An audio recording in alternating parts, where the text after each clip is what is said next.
সকলের সহযোগিতায় আসলে আমাদেরকে দেশ থেকে বিদেশ পরিশ্রম আর অনবদ্য প্রচেষ্টায় প্রতিপক্ষকে হারিয়ে লাল সবুজের ঝান্ডা উড়িয়ে দেশবাসীকে অনেক গৌরবময় মুহূর্ত উপহার দিয়েছেন দেশের অ্যাথলেটরা। কিন্তু স্বীকৃতি মিলেছে খুবই কম। অনেকেরই নিশ্চিত হয়নি সচ্ছলতা। তবে এবার সেই আক্ষেপ ঘুচানোর পালা।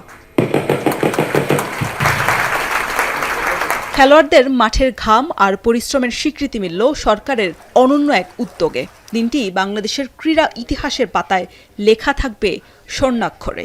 প্রথমবারের মতো জাতীয় ক্রীড়াবিদদের জন্য চালু হলো মাসিক ভাতা এবং ক্রীড়া কার্ড, যেখানে 2025 সাল থেকে 2026 সালের ফেব্রুয়ারি পর্যন্ত আন্তর্জাতিক অঙ্গনে সাফল্য পাওয়া 20টি ইভেন্টের 129 জন খেলোয়াড়কে দেয়া হয়েছে মাসিক 1 লাখ টাকা করে ভাতা।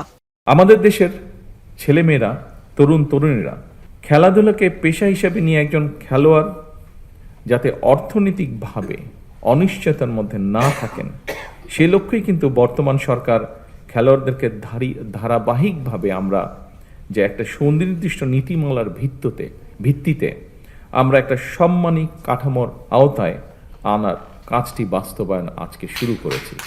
শুধু আর্থিক সহায়তা নয়, এই কার্যক্রমের আওতায় বিভিন্ন সুযোগ সুবিধাও থাকবে খেলোয়াড়দের জন্য।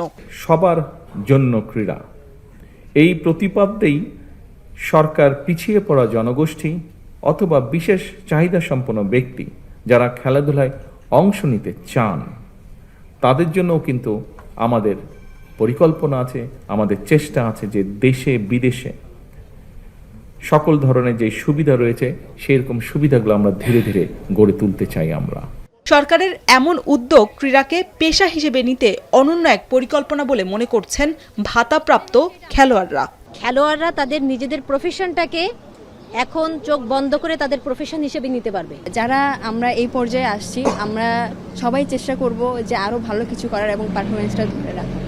আমার জুনিয়র যে আছে সে আরও আমার থেকেও বেটার চেষ্টা করে আসতে চাবে আমার জায়গা নিতে, তো আমাকেও চেষ্টা করতে হবে আমার ফিটনেস আরও উপরের লেভেলে নিয়ে আমার জায়গাটা ধরে রাখার জন্য। আমাদের মতো ডিসেবল যারা পিছিয়ে পড়া মানুষ আছে, ওরা আমাদের দিকে অনেক ইন্সপায়ার হবে। বাংলাদেশের ক্রীড়াঙ্গনকে বৈশ্বিক মানে উন্নীত করতে সরকারের এই পদক্ষেপকে সাধুবাদ জানিয়েছেন ক্রীড়া সংশ্লিষ্টরা। শরীফ রওশন, এখন ঢাকা।